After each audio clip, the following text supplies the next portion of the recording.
Bismillah ar-Rahman ar-Rahim, seeking assistance and blessings by every name of Allah, the possessor of limitless mercy, the bestower of mercy. We begin our lesson this evening as we resume our sessions under the heading of teaching the beginner how to read primary hadith and athar sources. What I wanted to do before we get into the text that we're going to deal with in this session is I have a list of things here, a list of items in the handout, and we said here that we call these things some skills that we learned, some skills that were learned, were applied, will still be applied, and will be built on. Okay? This is just a bit of a recap and a review to remind us of some things that we've seen. Some, not everything. They were learned and they were applied. These are things that we've seen so far. They will still be applied and they will be built on. We will continue to use them, and we will also add more skills to this skill set as we continue to sort of build our exposure as beginners to reading these types of sources that we'll be dealing with Allah's assistance, keeping in mind, in light of the previous hadith, that these sources are in fact forms of revelation that have come to us from Allah. The Sunnah is a form of revelation. So we should remember that when we are reading these sources, that in addition to the revelation of the Quran, these sources that we're reading, primary hadith sources, these are in fact sources of revelation as well, but they are different in nature from the Quran. The items that we have in the list here, we'll go through them one by one, just quickly to kind of refresh ourselves. One thing that we had learned so far that we need to maintain is maintaining the intention that our process of learning about Islam is an act of worship that we devote purely to Allah and whose reward we seek from Him alone. This is why we are coming together to read these sources and learn a few things about them, because this is part of what learning about Islam involves, and learning about Islam is in and of itself an act of worship. Just like we know that praying is an act of worship, fasting is an act of worship, giving zakat is an act of worship, and so on, learning about Islam, acquiring knowledge, this is an act of worship as well. This is something that we seek to maintain within ourselves, and we strive to do that, hoping for the outcome with Allah and hoping for the recompense that lies with Him. A next skill that we have here is understanding what is meant by a masdarun asliyun. What is meant by primary source? What is meant by primary source? Alright? We basically said about this that you have someone, he collects a hadith. He collects a number of ahadith, a number of narrations, not just ahadith, even Athar too. But he collects a number of narrations with chains of transmission that are his, alright, that go from him up until the text of that narration, whether it be a hadith or an athar. So far we've only read a hadith. We read one hadith so far. We're going to be reading a hadith again today, inshallah. Or we will start reading a hadith today. We're going to start. We'll go through its isnad. That's what we'll focus on in this lesson. So that was about masdar al-asliyu, or masdarun asliyun.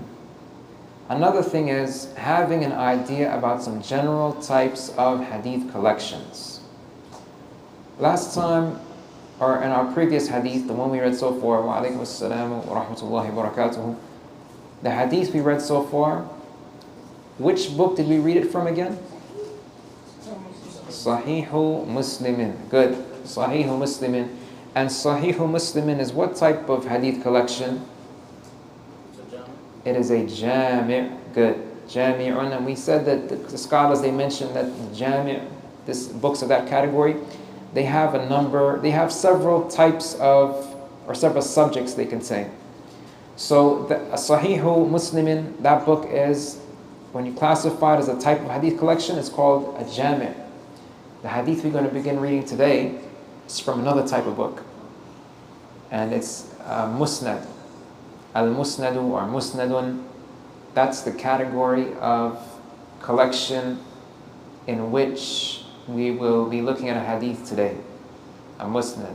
And a musnad, actually, you know what? Let's just do this quickly right now.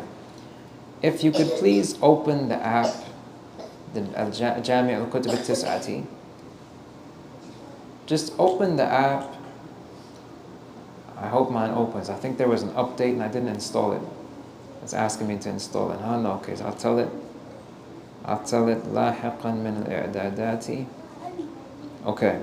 If you've opened the app, in the bottom left corner of those 9 books, there's a red cover that says Musnadu Ahmada on it. Musnadu Ahmad. If you click on that, is everybody there? Yeah? Okay.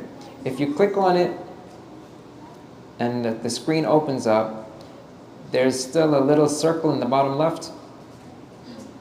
Yeah? Okay. Click on the bottom, click on that circle, and what comes up, the menu that pops up, what does it say? Okay.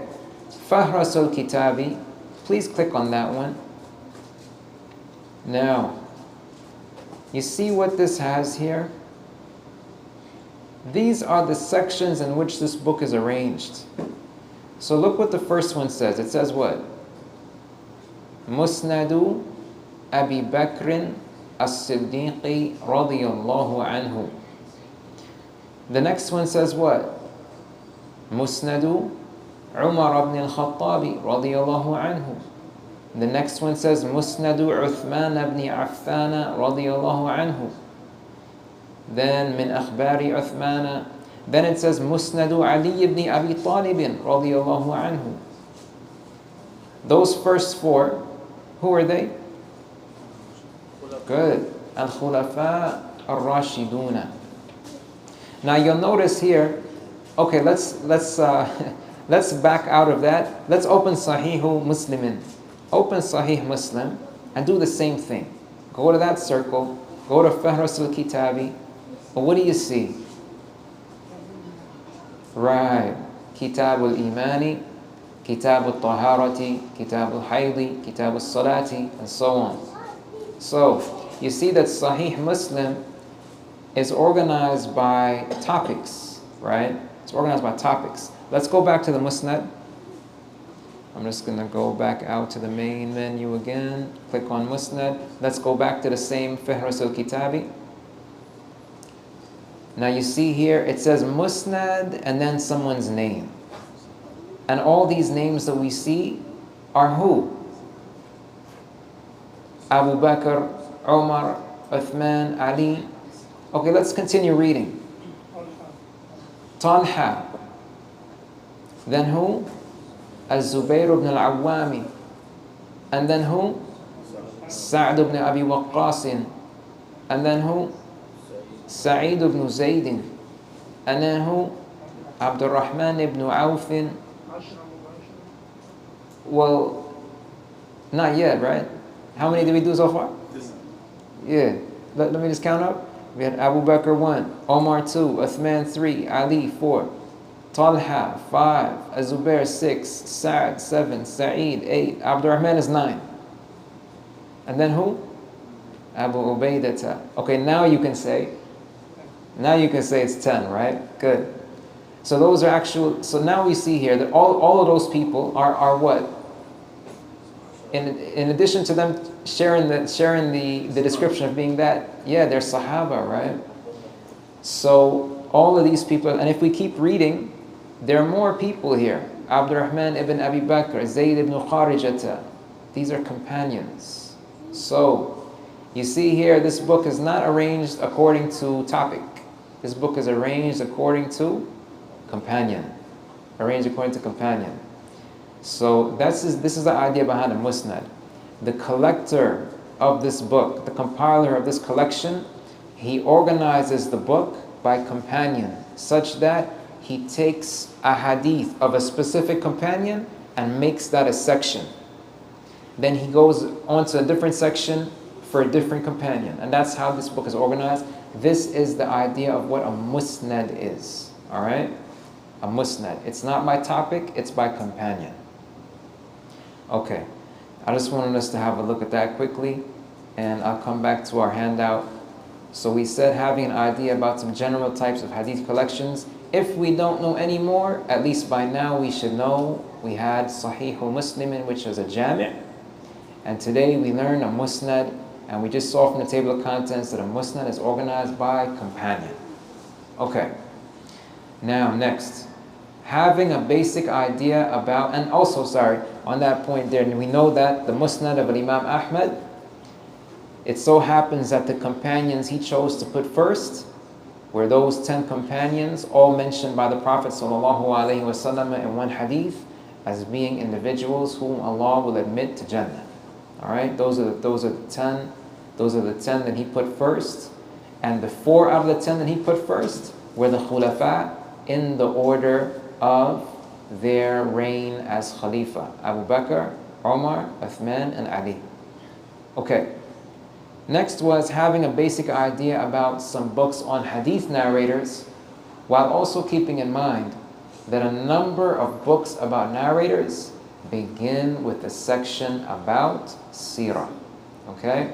So this was something that we pointed out as well. It's just a detail to keep in mind. We may come back to it a little bit more later, but we're still on the topic of seerah, and we elaborated on that a little bit earlier on. Next we said here, looking out for the following as we learn about reading primary hadith and athar sources.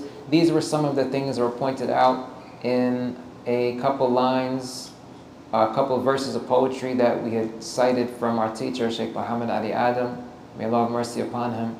And among the things we are going to try to look out for as we read, number 1, authenticity gradings assigned by scholars. This is one thing we're going to look out for. For Sahih Muslim, we didn't really have to do that. But today, the Musnad is not a book that concerns itself with just collecting what's Sahih. So we're going to look at the Isnad a little bit to ascertain its authenticity, and we'll also discuss some things that some of the scholars have said. So authenticity gradings, knowing the grading of authenticity of a hadith. This is something we need to look out for when we read. Number 2, the verses that we read, they said, فَلْيَتَعَرَّفْ ضَعْفَهُ وَصِحَّتَهُ وَفِقْهَهُ وَنَحْوَهُ وَلُغَتَهُ. So fiqh is the second thing. I put fiqh here as directives about aqeedah, unwavering beliefs taught by Islam, and about what is permissible halal or impermissible haram. And the reason for this is because fiqh, the scholars they mention, I was actually talking to one of the brothers about this before we began. When I first went to Mecca in early 2007, one of the bookshops I went to, actually the first purchase I made of a book, it was, I think, a 7-volume collection of writings by Sheikh Abdul Muhsin Al-Abbad, Hafidhahullah, the well-known, prominent scholar in Al-Madinah. And in one of those volumes, he has a small book that he wrote that is about the importance of giving care to studying tafsir, tafsir, hadith, and fiqh. Tafsir, hadith, and fiqh.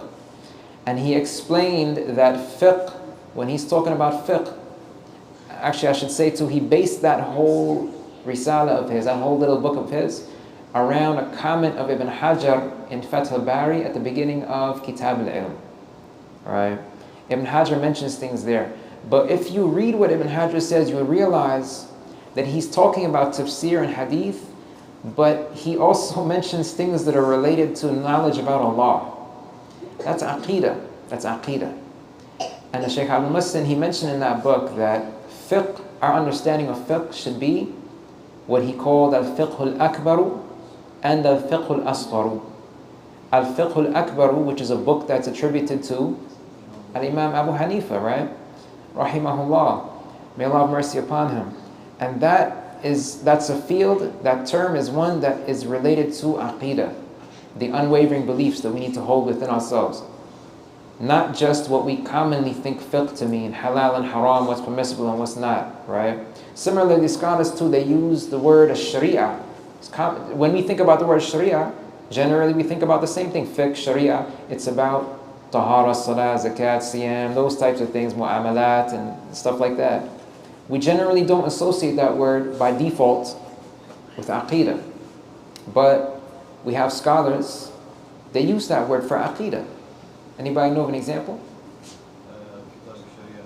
By al-Ajurri, that's right.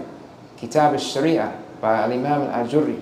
Al-Imam al-Ajurri, one of the scholars who was a prominent scholar of Mecca.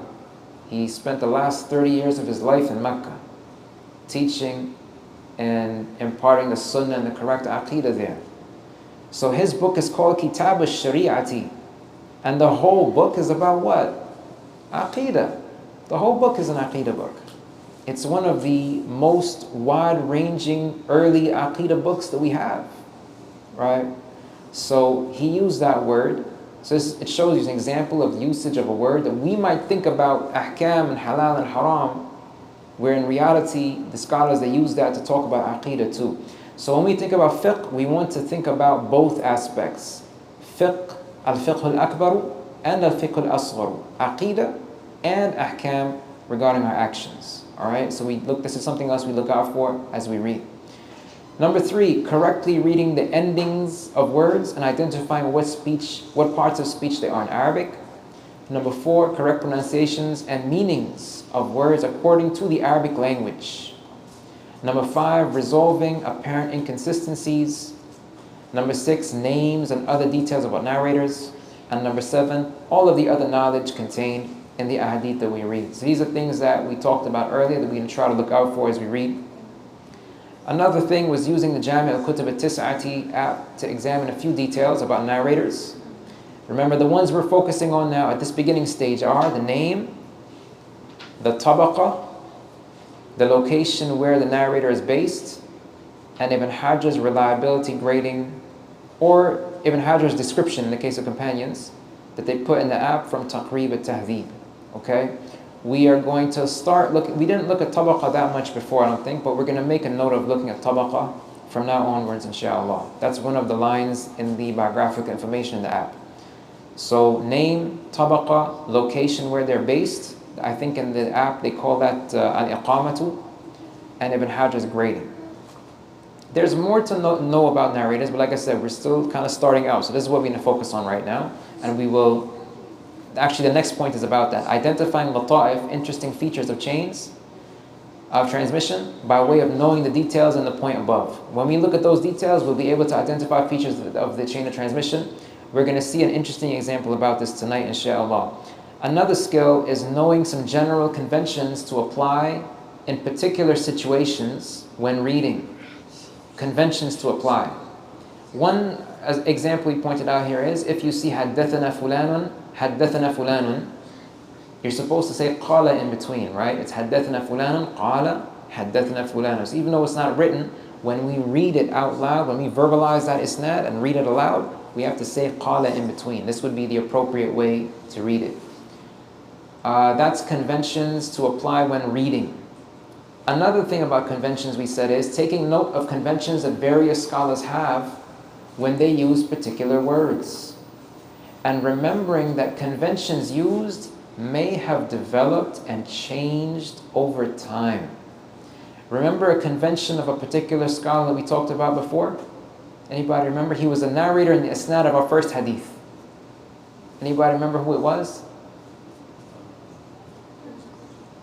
It was Abdullah ibn Wahab. He had a convention. Abdullah ibn Wahab is the sheikh of Muslim in that isnad.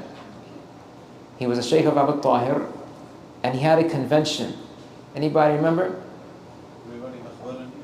Yeah.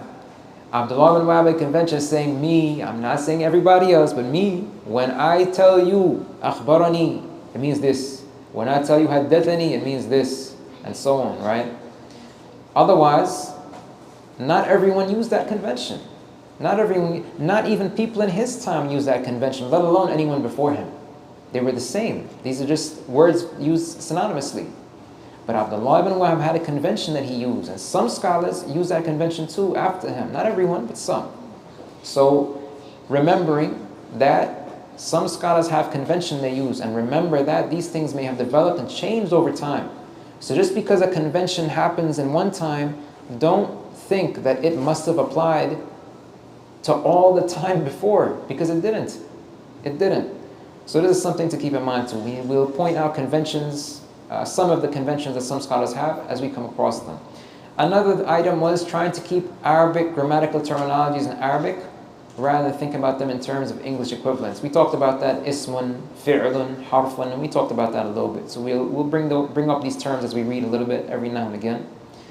Also, we said keeping in mind that Arabic writing by default did not have dots or tashkil markings, and how scholars precisely transmitted the pronunciations of words, not just their shapes. We had an example of that with, anybody remember the word? يحزنك ويحزنك ويخزيك. Alright, we talked about that a little bit. And the scholars, how they not just transmit the pronunciations, not just the shapes, they don't just write the shape, but they actually tell you the pronunciation. They explain this in their books, and this is why it's important to, that there's a discipline of that. They call that al-dabtu, dad, ba, ta, al-dabtu, the pronunciations of words in addition to their shapes. Another thing we saw was making use of simple Arabic tafsir resources that are available to us at present in order to arrive at intended meanings based on what scholars have said, all right, in Arabic, that's simple enough for us to understand as learners, rather than just rely on Arabic English resources. This is a very important skill. Just even if it's hard in the beginning, it's important. Especially now we have some of these books that we use on Muyassar and Mukhtasar. These things are in apps. We don't even have to go open a book anymore. You can actually just click on the ayah itself, and it'll bring you both of those books up and on your screen at the same time, right? So that's another thing. And we also said referring back to hadith explanations and applicable related resources written by scholars in Arabic in order to arrive at intended meanings. And this is something that we've seen and we'll continue to do as we proceed through these lessons with Allah's assistance. This was a recap of some skills that we've seen and that we're going to build on. We're now going to move on to, and some of them we're going to be using tonight, so I wanted us to refresh our minds of those things because we're going to make use of a few of them this evening. We begin now under our first heading. Do we have any mushaf here that's from Medina? Do we have any one of those handy? If not, it's okay, because I have a screen capture. But let me just see if this one here. What's that? Can you open the back of it, please?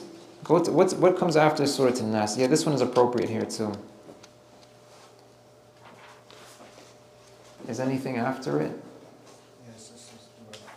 No, not the dua. The one that actually comes from the King Fahd complex. This one has it. This is a copy of, this is a different book. It's not come from the King Fahd complex, but they do have the same page. Anyhow, it's okay. If we don't have one handy. Is that one there? Yeah, you're right. Okay. Jazakallahu khair. Jazakallahu khair. All right. I don't know if anyone has ever looked at the end of the mushaf, but if you open to after Surah An-Nas, this is an old copy. It's an old copy. It looks like this. The newer copies, it's different. I have a screen capture in the handout.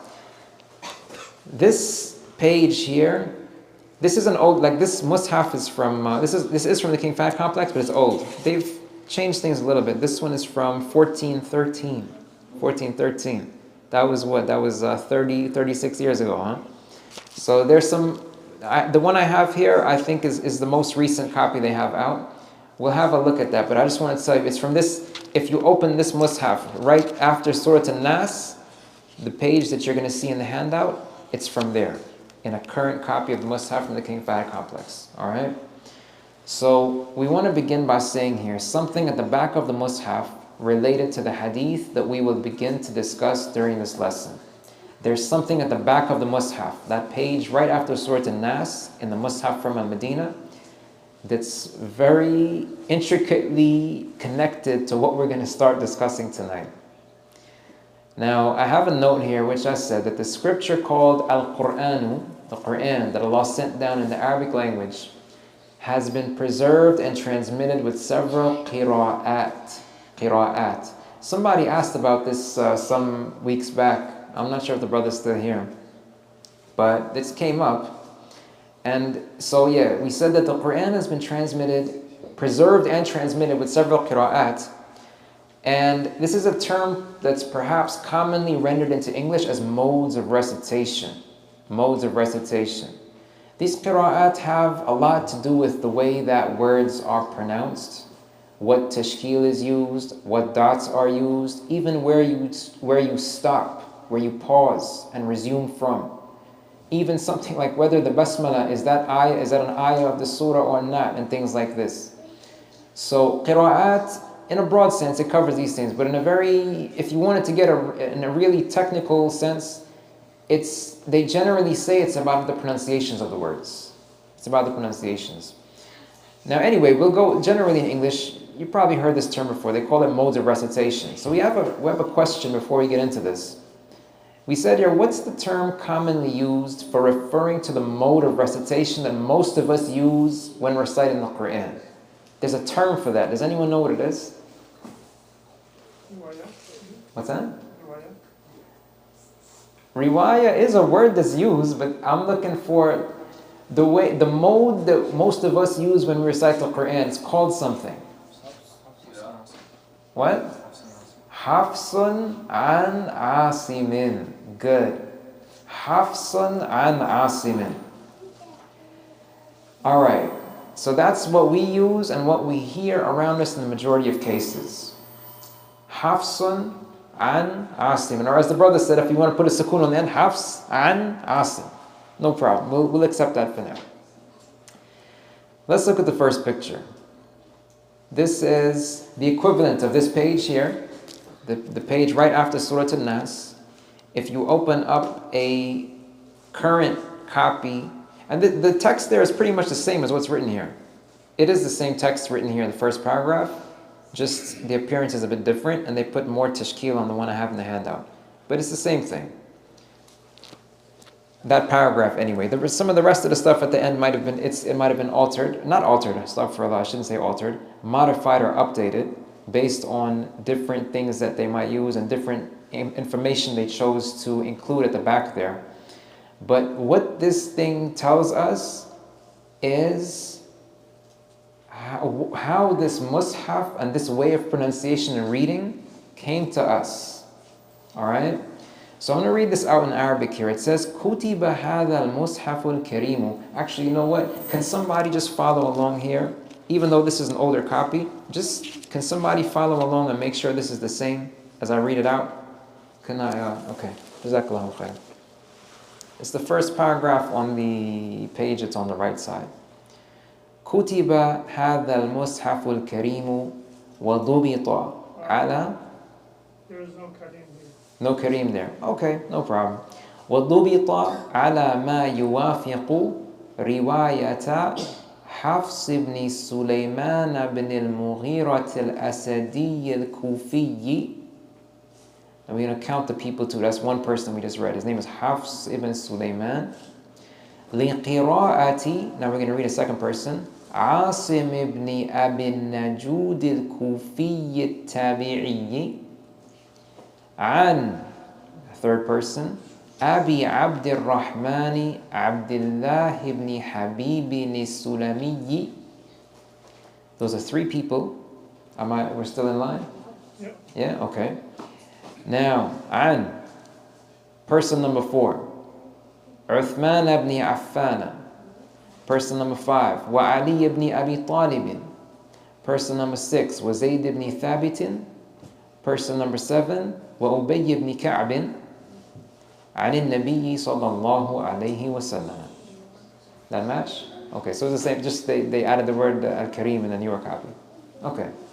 Like I said, this is not Quran or anything like that. This is just some information they're giving us here. All right. Okay. Now, I said here. So we have 3 names 3 people. Then we had 4 names. All of those 4 people are what? After the first 3, the next 4 people are? Sahaba. Good. Uthman ibn Affan, Ali ibn Abi Talib, Zayd ibn Thabit, Ubay ibn Ka'b. So we had 3 people, then 4 companions from the Prophet sallallahu alaihi wasallam. I said here, remember the 2 names at the beginning of the above chain of transmission. First name was who? Hafs. Second name was? Asim. Those are the 2 names that you all told me, right? The thing that we talk about is called Hafs and Asim. So those 2 people, they're at the beginning of this isnad as far as we read here right now. So he said, remember the 2 names at the beginning of that chain. Hafs and Asim. Hafs ibn Sulaiman, Asim ibn Abi Najud. Next point. This is a question. In the context of the modes of reciting the Quran, is there anyone whose name might sound familiar when used along with the name of the second person in the above chain? Who's the second person? Asim. Okay, we heard Hafs. Is there anyone else whose name you've ever heard used along with Asim? Okay, everybody has heard that now, subhanAllah. Shu'batu. You know the name Hafsun. Hafsun has 2 dhammas on the end, right? Hafsun. But Shu'batu only has 1. Just like names we read before. Remember Aishatu, Yazidu, Yunusu. Remember those? Did we talk about what those are called in Arabic? Yeah? Yeah, or they call them Mamnu'an min as-sarfi, right? Good. Or Ghayru min sarifin. Okay. Now, alright. Shu'batu. This is what we wanted to know about. Shu'batu. So there's another mode which is called what? Good. Yeah, well, yeah, for everybody that just say Shu'ba and Asim, like that. And if you wanted to read how we reading in class, Shu'batu and Asimin. Alright. Now, there's a mushaf that the printing complex in Medina issues for that mode of recitation. Okay? They changed the border. Like you'll notice that the border of the first picture is green. The next picture, the border is a little bit reddish. The second picture I have in the handout is the same page after Surah An-Nas, but from the mushaf that the printing complex issues for the mode of recitation, that's through Shu'bah. Through Shu'bah too, and not through Hafs. Okay? Now let's look at what this one says. And if you compare, you'll see there, they begin the same way. They say, كُتِبَ هَذَا الْمُصْحَفُ الْكَرِيمُ وَضُبِطَ عَلَى مَا يُوَافِقُ رِوَايَةَ. Up to here is the same. But now, it says, أَبِي بَكْرٍ شُعْبَةَ ابن عياش بن سالم الأسدي الكوفي. So that's person number 1. His name is Abu Bakr Shu'bah ibn Ayyash ibn Salim. That's how they wrote it here. We'll break that apart a little bit later. لقراءة عاصم ابن أبي النجود الكوفي. You remember him, right? We saw him earlier. التابعي عن زر بن حبيش عن عبد الله بن مسعود وعثمان بن عفان وعلي بن أبي طالب رضي الله عنهم عن النبي صلى الله عليه وسلم. Question here. When the first 2 people in the chain of number 2, this picture number 2, are compared with the first 2 in the chain of number 1, what is similar and what is different? The first 2 people in number 1 were who? Hafs ibn Sulaiman, Asim ibn Abi Najud. The first 2 people in number 2 are Abu Bakr and Shu'bata, Asim ibn Abi Najud. So what is similar? And what's different? Good. Now, check this out. You guys might know this, but if you don't, this will be a new piece of information to remember. And this is a convention to remember. Okay? Terminologies that different scholars and different disciplines use, these are conventions they adopt for their own discipline. So we're going to pay attention to these terms here, because one of them is a term that we use when we're going to read hadith books. And for our reading, the term means something completely different than what it means in the field of qira'at. Okay? We said here that according to the terminologies used in the field of qira'at, the second person in the two chains presented is called al-Qari'u. Who was the second person in those two chains? Hafs. I'm sorry, yes, Asim ibn Abi Najud, my mistake. Asim ibn Abi Najud is called al-Qari'u.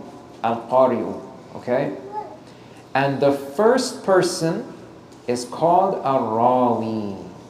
Al-Rawi. This is a specific term used for Hafs ibn Sulaiman and Abu Bakr Shu'batu ibn Ayyash. The two of them are called al-Rawi in the field of qira'at. It doesn't mean a hadith narrator in general. It means the two of them, they are the two people known for narrating something from al-Qari'u. Okay? We said here, according to the conventions the scholars have adopted in the field of qira'at, there are 10 leading scholars who are called al-Qurra'u, which is the plural of al-Qari'u. And every one of those 10 leading scholars has two individuals, each of whom is called al-Rawi. Alright? And this is why you have the phrase, the riwayah of somebody, for the qira'ah of somebody. Let's just back up to those pictures again and take note of this.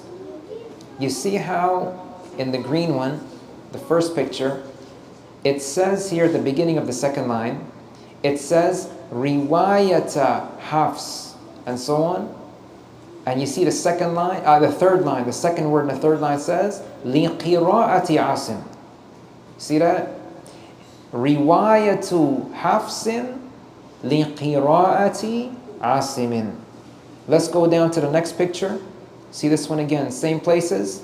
Riwayatu Abi Bakr Shu'bata.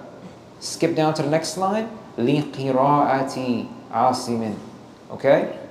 So I'm just going to go back to what we were reading just now. We said hence the phrase, the riwayah of such and such person for the qira'ah of such and such person. The qira'ah is what you ascribe back to those 10 scholars. Al-Qari'u. And the riwayah is what you ascribe back to one of those two people that each of those 10 scholars has by the convention the conventions that are adopted in the field of qira'at. Okay? I just wanted to point this out. Maybe for those who haven't seen it before, it might not be crystal clear, but at the very least, I want you to remember that this is an example of conventions that we must keep in mind, especially when dealing with more than one discipline of study, because the same word might be used in a different way based on the discipline that you're talking about. Now, before we start reading our hadith for tonight, we said keep in mind the main names in the chain of two as we read the chain of transmission for the hadith to be covered in this lesson. Let's go back to 2 again, without the words in between. Just we want to remember the people. Name number 1 was who? Leave out the word Shu'bah. What's his name in the isnad? Abu Bakr ibn Ayyash. Person number 2, Asim. Person number 3, Zir ibn Hubaysh. Person number 4, Abdullah ibn Mas'ud. Up to here is what we want to know. Those people are the people through whom this Quran was preserved. And preserved, not just preserved, conveyed. Alright? Remember them. Let's start reading. Now we come. Al-Imam Ahmad says in his Musnad, number 3598. We'll read from the handout. We'll go to the app later. We'll read it through first. I'll read this through. I'll read the whole thing through Arabic and English, how it is in the handout. So again, we begin by reading. We say, قال الإمام أحمد بن محمد بن حنبل رحمه الله. The leading scholar of Islam named Ahmad ibn Muhammad ibn Hanbal, may Allah have mercy upon him, said, حدثنا أبو بكر ibn Ayyash. Abu Bakr ibn Ayyash narrated to us. قال حدثني عاصم. Abu Bakr ibn Ayyash said, Asim narrated to me. عن زر, from Zir. عن ابن مسعود رضي الله عنه أنه قال. From Ibn Mas'ud, may Allah be pleased with him, that he said. Does that sound familiar? Right. And on that point, we can just briefly just make note of this. You know, sometimes we might get caught up with hadith and reading hadith and stuff like this, and we might disregard the fact that some of these people we're reading about, they weren't just scholars of hadith and big muhaddithin and preservers of hadith, preservation in memory and preservation in writing. These people, as we've seen here, some of these people were the individuals who by convention are known for being the ones who have preserved the Quran that we know and the way that we know how to read it. These are the same people who that was preserved through, right? They knew both. It wasn't they're just specialists in this and that. And similarly, we can say on the other hand too, some people, they say that we are specialists in the Quran and the Quran and the Quran, and they give a lot of importance to the Quran. That's true. That's very honorable. But at the same time, the same people that we ascribe back to and who we know all this Quran from, they were big scholars of the Sunnah and the correct Aqidah and preserving the revelation of the Sunnah as well, right? So we see how these things, they are interrelated. And this is how the scholars had this knowledge. These individuals we're reading about today in this isnad, whom Allah blessed to be authorities in both of these realms. The two realms of revelation, the two forms of revelation that we have from Allah. Alright? كنت أرأى غنما لعقبة ابن أبي معيط. I used to tend sheep belonging to Uqba ibn Abi Mu'ayt. فمر بي رسول الله صلى الله عليه وسلم وأبو بكر. And Allah's Messenger, may Allah mention him with commendation and grant him protection, along with Abu Bakr, passed by me one day. فقال يا غلام هل من لبن.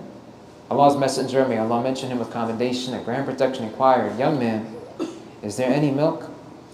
قال قلت نعم ولكني مؤتمن. Ibn Mas'ud recounted what happened by saying, I replied, yes, but I have been entrusted.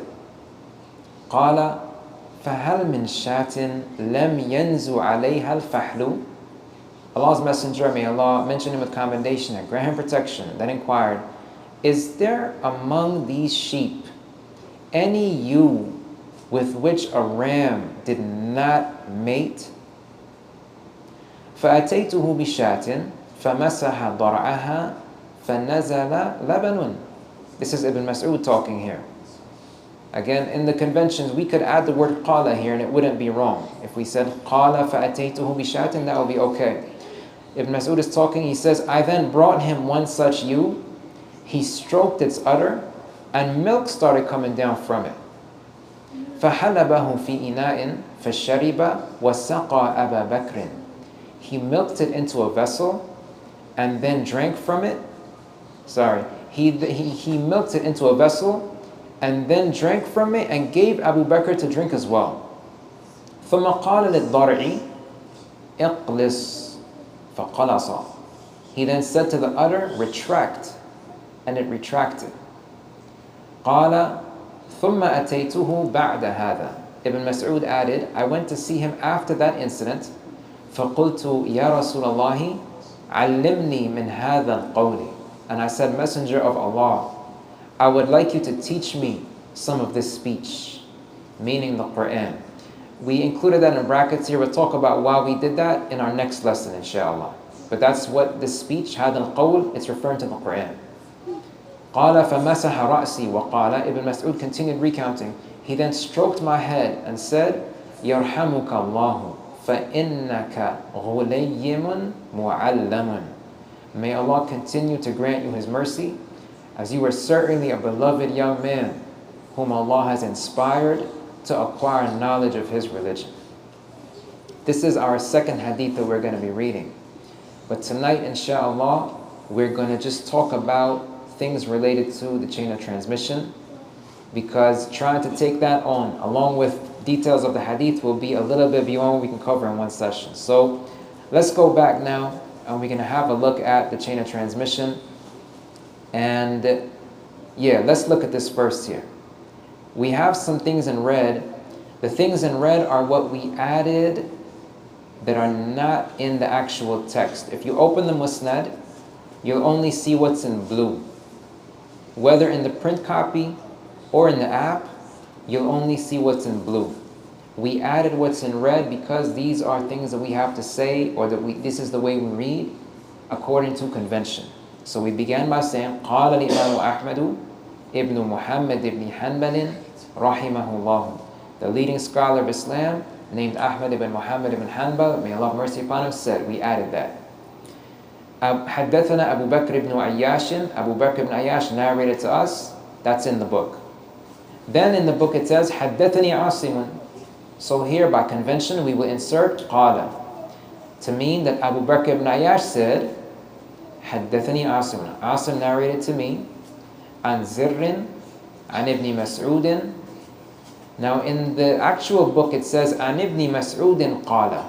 عن ابن مسعود قال. We have two conventions here. When you see the name of a Sahabi, we make dua to Allah to be pleased with them. So we say radiyallahu anhu in the case of one male. When you have an, then someone's name, and then qala, you should insert the word annahu. An fulanin annahu qala. This is the way that you would read that. This is sort of related to Arabic. I won't go into that right now, but by convention, this is a word you would add in a situation like this. When you have an, someone's name, qala. In a situation like this, when you're reading a full isnad, you would say it like this. An ibn Mas'udin radiyallahu anhu annahu qala, and then you continue reading. Okay? This is what we're going to focus on for the remainder of this session, this portion, this isnad. Apply some skills that we learned so far. Number one, find the hadith in Musnad Ahmad in the Jami' al-Kutub al-Tis'ati app using the hadith number 3598. So let's do that. Let us open up the app and we do the same thing. So we go back out to the Musnad, click the circle in the bottom left, and let's see, I guess the update has changed the order of some of these things. The second thing, after you click on the circle, the second one says what? Yeah. The first one I have here says Fihrisul Kitabi, and the second one I have says At-Tanaqqulu Bayna Arqam al-Ahadithi. Is that how you have it too? Yeah. Okay. Alright, so we click on that one, and then we're going to plug in the number. The number we said was 3598. So let's plug that in, 3598, and the hadith will come up for us here. Okay, that was item number one. Two, we said identify particular unwritten words that were inserted in order to read the chain of transmission properly. We just did that, right? And if we go back to the app and we just read the words that are there, you'll see it just starts. We don't know who's, if we're unaware of what book we're reading, we wouldn't know who's talking, right? It just starts by saying, حدثنا Abu Bakr ibn Ayyash. So we had to add who's talking. حدثنا Abu Bakr ibn Ayyash, حدثني عاصم. So again, we added between those two, قال, right? And then it says, عن ابن مسعود قال. So again, we said, we added عن ابن مسعود رضي الله عنه أنه قال. Those are the missing things that we add. These are conventions that we use when we read. Now, three, we said we're going to use the app to look up some biographical information about narrators, names, where based, Ibn Hajar's reliability gradings. We can look for tabaqa as well. So we'll do that. Let's go through them one by one. Abu Bakr ibn Ayyash, let's click on him. Alright, now, well, we identified earlier, his name is Abu Bakr, and he's called Shu'batu. We identified that from the isnad in the Mus'haf, okay? So, his name is Abu Bakr. Let's see, his tabaqah is number 7. So we know his name, his tabaqah. Where was he based? Al-Iqamatu is where? Al-Kufatu. Good, Al-Kufatu. And Ibn Hajar said about him, ثِقَةٌ عَابِدٌ إِلَّا أَنَّهُ لَمَّا كَبِرَ سَاءَ حِفْظُهُ وَكِتَابُهُ صَحِيحٌ. We have this in English expressed later on in the handout. We'll talk about that momentarily. That's Abu Bakr ibn Ayyash. The meaning of tabaqa. Honestly, I won't go into too much detail about that right now. I'll tell you why I want us to look at it. Ibn Hajar has this arrangement of things that he calls tabaqat of narrators, and he has a numbering scheme. And what I want us to look out for is this. Tabi'een, according to Ibn Hajar, their tabaqa number is going to be 2, 3, 4, or 5. 2, 3, 4, or 5. Ibn Hajar has 12 tabaqa divisions. Okay? All I want us to know right now is this, because generally we think about, when we look at an isnad, we think to ourselves, well, okay, Sahabi comes first, then naturally the person after him should be a tabi'i, and naturally the next person should be min atba' tabi'in, like this. But that's not how things work. That's not always how things work. Sometimes you have more than one tabi'i narrating. So it goes Sahabi, next person's a tabi'i, next person's a tabi'i too. Sometimes there might even be 3 tabi'in. Right? So I want us, and this is one of the things that the scholars point out as being lata'if, interesting features of an isnad, where you have the riwayah, a narration of one tabi'i from another tabi'i. Okay? One tabi'i from another tabi'i. Is it time for the adhan yet? No. Not yet? Okay. So this is one of the things I want us to look out for. So for the time being, tabaqa needs a little bit of a detailed discussion. That's why I don't want to go into it right now. But I want us to keep note of the number, and if we see a number between 2 to 5 for 2 consecutive people, it means we're dealing with an isnad that has more than one tabi'i consecutively. A tabi'i narrating from another tabi'i in this isnad. This is something we'll point out. All right? That's as much as we'll do right now. Is that okay? Okay. All right, so Abu Bakr ibn Ayyash, his name is Abu Bakr. He's from al-Kufatu. He's from al-Tabaqat al-Sabi'atu, number 7. And we'll talk about Ibn Hajar's grading in a bit. Next, Asimun. Asim, his name is Asim ibn Bahdalata, wa huwa ibn Abin Najudi. That's the first line under his name in the information. Okay, his tabaqa is number 6. Where is he based? Al-Kufatu. Okay, let's make note of that. We have 2 people consecutive here from the same place. Alright? His grading for Ibn Hajar, he says what? Saduqun lahu awhamun hujjatun fil qira'ati wa hadithuhu fil sahihaini maqrunun. Talk about that a little bit later. But the key words to note here for him, just as beginners right now, for this first look, is the word saduqun.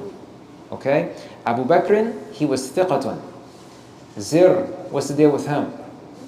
Zir ibn Hubayshin, his tabaqa is number 2. So let's see here. Asimun was tabaqa what? Number 6. So he's past 5. So he's not a tabi'i, and Zir is tabaqa number 2. So Zir is a tabi'i. So this is their tabaqat are not. We don't have tabi'i from another tabi'i here. Okay. Where is Zir based? Al-Kufatu. Al-Kufatu. So now we have 3 people in this isnad consecutively from Al-Kufatu.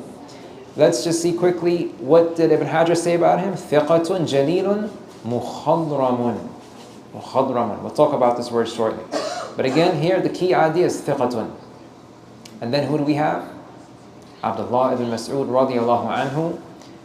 His tabaqa is number 1. Ibn Hajar's tabaqa division, the Sahaba are all tabaqa number 1, according to his numbering.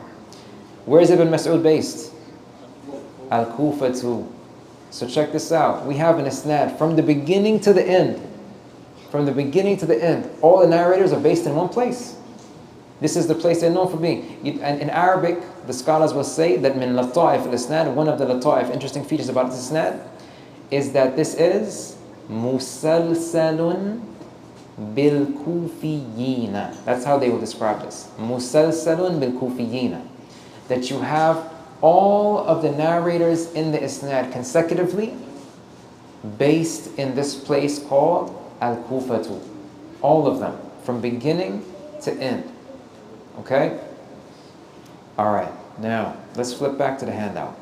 So we went through the information. We identified a couple. Okay, that's one interesting feature. One interesting feature was it's musalsalun bil-kufiyina, from the beginning to the end. If you think back to the first hadith we read, can anybody remember what we pointed out about the places where the narrators were based? We had 3 people based in Misr at the beginning, and we had another 3 people based in Al-Madinah. That's right, Al-Madinah too. So those were consecutive, but it was a piece, then another piece. This one is no pieces. This one is from beginning to end. They're all in one place. All right? Another interesting feature of this isnad is we have here what we pointed out earlier.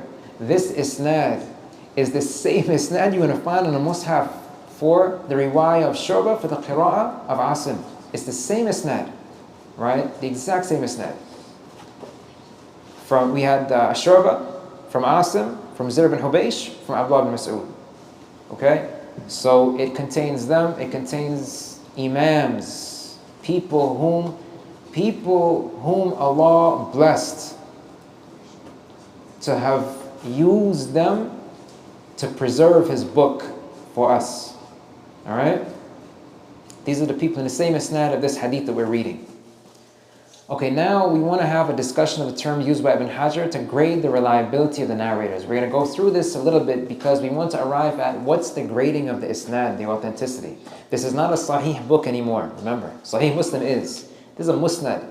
Has nothing to do with authenticity now. So we want to determine how are we going to grade this isnad. Abu Bakr ibn Ayyash, Ibn Hajar said he was thiqatun.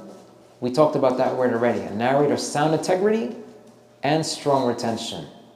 Sound integrity, strong retention. Integrity has to do with the person, what do we call that in Arabic? Adalatun, good. And his retention has to do, what do we call that? Dabtun, good. So he's strong, sound integrity and strong retention. That's thiqatun. Abidun, individual known for supererogatory acts of worship. Now, we're going to translate the whole phrase. If we translated all of Ibn Hajar's phrase, this is what we say. A narrator of sound integrity and strong retention who is known for supererogatory acts of worship. That's thiqatun abidun. But now the rest of it. It says, however, when he became elderly, his retention, meaning his memory, became weak or poor. Nonetheless, what he had documented is correct and authentic. Meaning, if someone is narrating from Abu Bakr ibn Ayyash's book, there isn't a chance for mistakes on his part. What he documented in his book, this is sahih. We don't have a problem with that. What we had a problem with was his memory when he got old, not just in general, when he got old. Now, there's a detail that scholars will draw attention to regarding Shu'bah. We'll talk about this after Salah, inshallah. It's that time now? We still have a couple minutes? 1 minute? Okay, we start. Let's start. What I want to say is this. When reading about narrators, there's a general thing we say about them, but scholars deal with narrators on a case-by-case basis, okay? What we just read there is a general grading Ibn Hajar gave about Shu'bah, about Abu Bakr ibn Ayyash. But there are situations in which this general grading won't apply. He might be acceptable in an unrestricted sense when we see him in a certain context. I'm just going to read this and we'll close off with this. Imam Ahmed mentioned, this is Imam Ahmed, remember, we're reading to you right now a comment of an Imam Ahmed who was known for being an authority in grading narrators. Whose book are we reading this hadith from? Yes, the book of Imam Ahmed. So note this comment from the same Imam here. He mentioned that Abu Bakr ibn Ayyash might make mistakes when narrating from a younger tabi'een. However, when narrating from more senior ones, such as Abu Hussein and who? Asim. That's who we have right here, right? When he's narrating from Asim, his retention is generally stronger. See that? We have a general ruling, but case by case, you have to take it case by case too when you're talking about narrators. Note this grading from Imam Ahmed. When he's narrating from senior tabi'een, and Asim is one of them, who we have in the same isnad, Abu Bakr ibn Ayyash, Shu'bah, his retention is generally stronger. We said here as well, scholars such as Ibn Adi and al-Dhahabi placed him at the level of Saduq. Al-Dhahabi said regarding him, he was thabtun fil qira'ati. He has impeccable retention when it comes to transmission of the Quran. However, in hadith, he may make some mistakes. That's what al-Dhahabi said. But remember, we just said that remark from Imam Ahmad. And what did Ibn Hajar say about him? What was Ibn Hajar's remark about him? The grading that Ibn Hajar gave him? Yeah, Ibn Hajar called him thiqatun abidun. Okay, that was Ibn Hajar's general overall. So we see the scholars have a different ways of looking at this. And okay, we'll finish this comment off after the adhan, inshallah. So we said that scholars such as Ibn Adi and al-Dhahabi placed Abu Bakr Shu'batu at the level of saduqun. Al-Dhahabi said regarding him, Yarhamukallah, Al-Dhahabi said regarding him that he was thabtun fil qira'ati. He has impeccable retention when it comes to the transmission of the Quran. However, in hadith, he may make mistakes. Some scholars pointed out that al-Bukhari collected narrations from him in Sahih al-Bukhari, but those narrations are ones which al-Bukhari ascertained that no mistakes were made in narrating them, or in which there are other narrators who corroborate what Abu Bakr narrated. So you see here, the idea I want us to come away with is that, like I said, at this point in time, we're just beginning to read and learn a bit, so we will use the grading Ibn Hajar has, as provided in the app, his grading from Taqrib al-Tahdhib, but that thing is just for us to begin with, to kind of, learn a little bit. It's not the ultimate grading about a narrator in every single place you find him, okay? Grading a hadith and grading a chain of transmission. Grading a chain of transmission is one thing. But if a hadith has several chains of transmission, grading the hadith as a whole through all those routes is a completely different story. Okay? It requires a lot of research, and sometimes it can be a very complex process. Okay? So we're just starting right now. We said, Ibn Hajar said about him, thiqatun abidun, and he had some other remarks to make, but we pointed out here that Imam Ahmad said that in a situation like this, Abu Bakr ibn Ayyash from Asim, this is going to be a place where we're going to consider him to be thiqah. He didn't make a mistake, and we're accepting this hadith. Alright? Now, in addition, we pointed out here as well, other scholars, Ibn Adi and al-Dhahabi, said otherwise about him. They didn't put him at the level of thiqah. They put him at the level of saduqun. Saduqun means he has a sound integrity, but it means that his retention is not at the level of the soundness that they would put someone, they would assign him the level of being thiqatun. Alright, it's not at that level. It doesn't mean it's bad, it just means it's not really, really strong. Okay? So different scholars graded him differently. And the other point we wanted to point out here, the other point we wanted to draw attention to is this. This is something else scholars use as well when you're talking about case-by-case situations with narrators.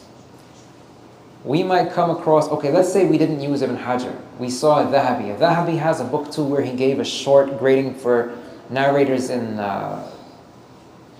books that are by Ashab al-Kutub al-Sitta. Does anybody know what Dhahabi? Ibn Hajar's book is called Taqrib al-Tahdhib. Does anybody know what Dhahabi's book is called? No. No. It's called al-Kashif. It's called al-Kashif. Alright?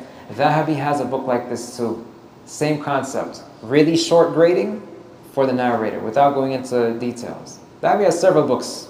All kinds of information he has in other books. But the one that his really short one is called al-Kashif. So Dhahabi might assign a grading and Ibn Hajar might assign a different one. They have different ways in how they looked at these things. But like I said, you don't neglect the fact that scholars also evaluate narrators on a case-by-case basis. When you find this narrator in Sahih al-Bukhari, you think to yourself, wait a minute, we heard about him that he might have some mistakes. So when you go and look into this, you'll find that either there are other routes that show you that this one is not a mistake, because there are other routes of narration that have the same wording, so you know that in this case, that narrator who you know makes some mistakes sometimes, this is not one of the mistakes. And in another situation, like we said here, sometimes al-Bukhari and other scholars, they know for doing this. case by case. They know what mistakes some of the narrators made, and they didn't put those ahadith in their sahih collection. Because those mistakes, scholars have pinpointed them, and they investigated these things and researched them to find that out and identify them, and they documented these things. All right? So this is something to keep in mind, just again, for a bit of exposure for us to see how different scholars might have different gradings for the same narrator. That is about the Shaykh of Imam Ahmad in this isnad, Abu Bakr ibn Ayyash, the same person who is called Shu'batu, who is the Rawi in Qira'at, the Rawi of the Qira'ah of, right, Shu'batu an Asimin. Let's pause here for Salah, and we'll continue. We'll resume talking about the rest of the isnad afterwards, inshallah. Okay, we're going to resume reading the chain of transmission. We talked about Abu Bakr. Now we're going to talk about Asimun. Just a note for anyone who is following along here, you'll notice that I'm just going to back up to Abu Bakr ibn Ayyash that we finished reading. There are two Arabic words, thiqatun abidun. Then there's sort of a little dash. What is after the dash? You can check this out on your own afterwards, inshallah. What's after the dash is basically the way that we would render into English all of what Ibn Hajar said. All of what Ibn Hajar said about Abu Bakr ibn Ayyash. If you go back to read Ibn Hajar's statement at the end of the biographical information in the app, or if you go back to Taqrib as well, the actual print book, what we have next to the dash is basically the English rendering of the entire grading that Ibn Hajar assigned. All right. The similar thing applies to who is next. So Asimun, I'm going to scroll down to him now. The grading assigned to him was Saduqun. Saduqun. We said about him, he's a narrator of sound integrity, but less retention than a thiqah. Saduqun, a narrator of sound integrity, but less retention than a thiqatun. That's what Saduqun means. You have sound integrity, but less retention than a thiqatun. Like we said, it doesn't mean that your retention is bad. It just means that it's not at the highest degree that they you know what I mean? If somebody's really impeccable memory, and somebody who says memory is strong compared to that person whose memory is impeccable, it doesn't mean the person with strong memory is bad. It just means that he's not at the same level as the person who's better than him. Right? This is the idea with Saduqan. Next to the dash, this is the English rendering of the whole thing Ibn Hajar said in Taqrib. You can refer back to the Arabic of that in the app. We said here he's a narrator. This is Asim ibn Abi Najud, a narrator of sound integrity, but less retention than thiqah. He has some mistakes. However, he was an authority when it came to transmitting the Quran. This is what Ibn Hajar had to say about Asim in Taqrib al-Tahdhib. Zir ibn who? Hubaysh. Okay. He said, Thiqatun, a narrator of sound integrity and strong retention. Jalilun, eminent, meaning an eminent scholar. Muhadramun. Muhadramun is a word. And we referred back to a book that we mentioned early on in the resources that we have. We have a link to the PDF of this on our class resource page. This is a book that we talked about, Mu'jamu Mustalah al-Hadith wa Lata'il al-Asanid. It's arranged alphabetically, so if you want to go and look up what Arabic description or definition he gave the word muhadramun, you go to that book and you look alphabetically under mim, then kha, and so on to find the word. So muhadramun, the information that we wanted to present in English regarding this word, muhadramun, firstly, does anybody remember the tabaqah of this narrator when we looked for him? He was tabaqah number what? 2, right. Tabaqah number 2, we said 2 to 5 are tabi'een. So tabaqah number 2 is what? Tabi'i, right? So muhadramun is a type of tabi'i. He's a very special type of person. He's a very special type of person. Okay? Number 1, he lived during Jahiliyyah, the period of ignorance prior to the advent of Islam, as well as the time of the Prophet sallallahu alaihi wasallam. May Allah mention him with commendation and grant protection. That's one one element of what makes somebody mukhadram. He was alive before the Prophet ﷺ was commissioned by Allah as a prophet. He was alive. Okay? Number two, he accepted Islam either during the lifetime of the Prophet ﷺ or after his death. So just he accepted Islam. That's number two. Number three, did not meet the Prophet ﷺ. These are the three ideas. So the key here is that he was alive during the time of the Prophet ﷺ, and not just during his time, but even before he was commissioned as a prophet by Allah. Okay? Number two, the person accepted Islam, regardless of what time it was. And number three, he didn't meet the Prophet ﷺ. This person is a mukhadram, and like we said, this is a type of tabi'i. It's one of the types of tabi'in. We said here, Ibn Hajar's grading, the way we put that in English, for Zir ibn Hubaysh, a narrator of sound integrity and strong retention, an eminent scholar, and a mukhadram. Abdullah ibn Mas'ud radiyallahu anhu, the way we would say what Ibn Hajar said about him in English is, he was among the foremost individuals who accepted Islam, and one of the most prominent scholars among the companions. His virtuous qualities were many. Here also we can point out that, just briefly, the narration we're going to read, inshallah, we read it today, and we're going to discuss in our next session with Allah's assistance. Some of the scholars have deduced from other routes of narration for this, from other routes of narration for the same hadith, but they have other wordings from those other routes. This incident may have happened before Abdullah ibn Mas'ud accepted Islam, and it may have actually been part of the cause for him accepting Islam. This incident that happened here. We'll talk about that a little bit more in our next session. We said here, I want to draw your attention, let's go back to the app quickly, and you'll notice that the same hadith we have open. You'll notice if you look at the top of the screen, if you have that hadith open, you'll notice there are two numbers. It says 3599 and also 3598. So that means this screen we have here actually has two numbers on it, two hadith on it. And if you scroll down the screen, you'll see a different isnad eventually. It says حدثنا عفان قال حدثنا حماد بن سلمة عن عاصم بإسناده. So this means Imam Ahmad narrates from Affan, Affan narrates from Hamad ibn Salama, Hamad ibn Salama narrates from Asim, bi-isnadihi means Asim from Zir, from Abdullah ibn Mas'ud. That's what that means, bi-isnadihi. Okay, and then he presents another wording. We'll go into that a little bit later, but that's the idea with this. And just scroll down a little bit more. You see at the bottom there should be some, a little bit of a menu there, a horizontal menu. It says Takhrij on the right, then Hukum, then Ruwat, then Sharh, and then Ta'liqat. There's this thing called Takhrij there.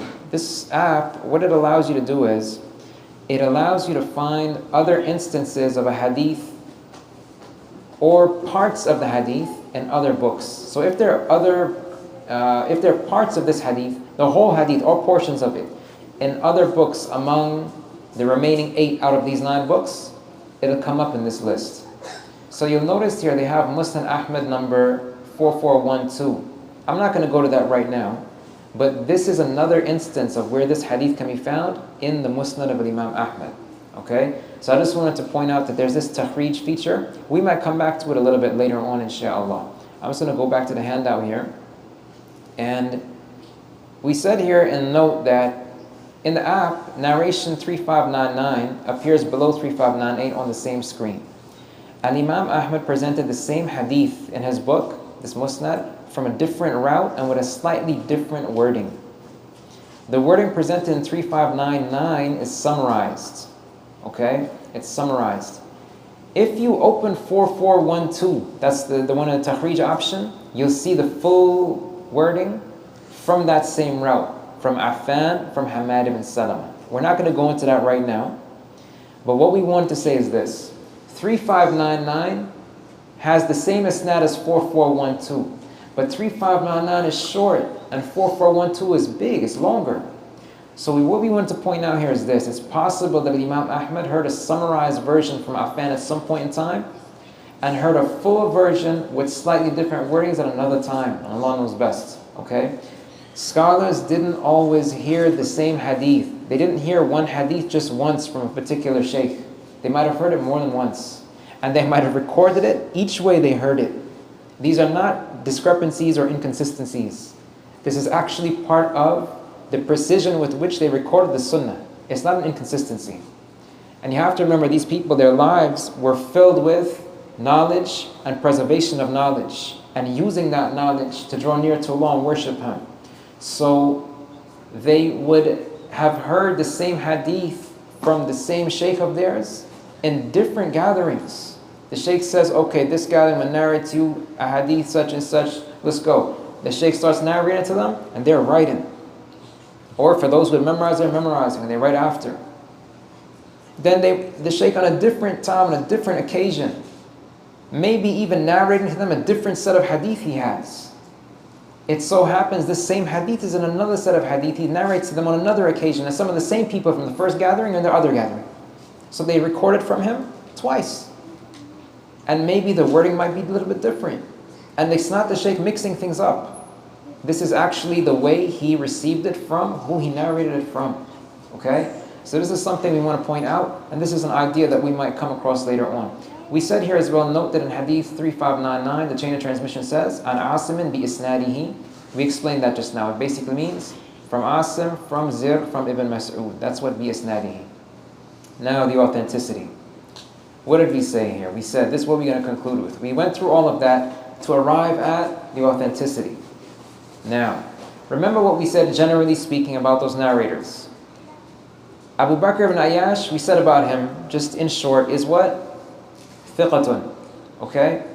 Abu Bakr ibn Ayyash narrates from Asimun. Asimun, we said about him, in a nutshell, he was Saduqun. Asim narrates from Zir. Zir, in a nutshell, we said is Thiqatun. And Abdullah Mas'ud is a Sahabi. So here we have narrators of Thiqatun, but we have one who is a Saduqun. And a chain of transmission is only as strong as the weakest person in the chain. Okay? A chain of transmission can only be as strong as the weakest person in the chain. So, we said here this hadith is considered authentic at the level of Hasan. Authentic at the level of Hasan. Remember we said authentic, Sahih, and authentic, Hasan. So this is authentic at the level of Hasan, since its chain of transmission revolves around Asim, and he is Saduq. Just to give us some context, some of the contemporary scholars and researchers who graded it Hasan are Shaykh al-Albani. You can find this at the reference given there, Ta'liqat al-Hisan, at that number. Shaykh Muqbil al-Wadi'i, we'll talk about that next class, inshaAllah. He also graded it Hasan, and we'll talk about what book that's in next class. And also the team who evaluated the authenticity of the narrations in the Muslim collection of Imam Ahmad, at the number that we read, 3598. So the Muslim collection of Imam Ahmad that was published by Mu'assasat al-Risala, do we have that here? I'm not sure. Do we have that here, do we? It's a really big book. It's a 50-volume book. It's really, really big. The older published copy of the Musnad was actually 6 volumes. All right? That did not have takhrij and the elaboration that they put in their critical edition that they prepared. But the large 50-volume copy, they actually have some elaborate notes about where this hadith can be found, what other routes it comes from, and so on. But that team of people who evaluated, and part of what they did is they evaluated the authenticity of the chain of transmission for these ahadith. So that team also, they evaluated the hadith as being Hasan.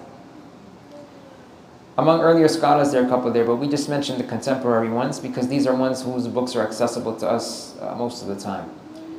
Another thing we wanted to say here to close off is, so we understand that this is Hasan based on the understanding we have how these words are used, but have a look at this. We said that some scholars, such as Ibn Kathir in his book Al-Bidayah wa Nihaya, and Al-Dhahabi in his book Sir A'lam al-Nubala, they graded this hadith as being Sahih. That's the word they used, Sahih.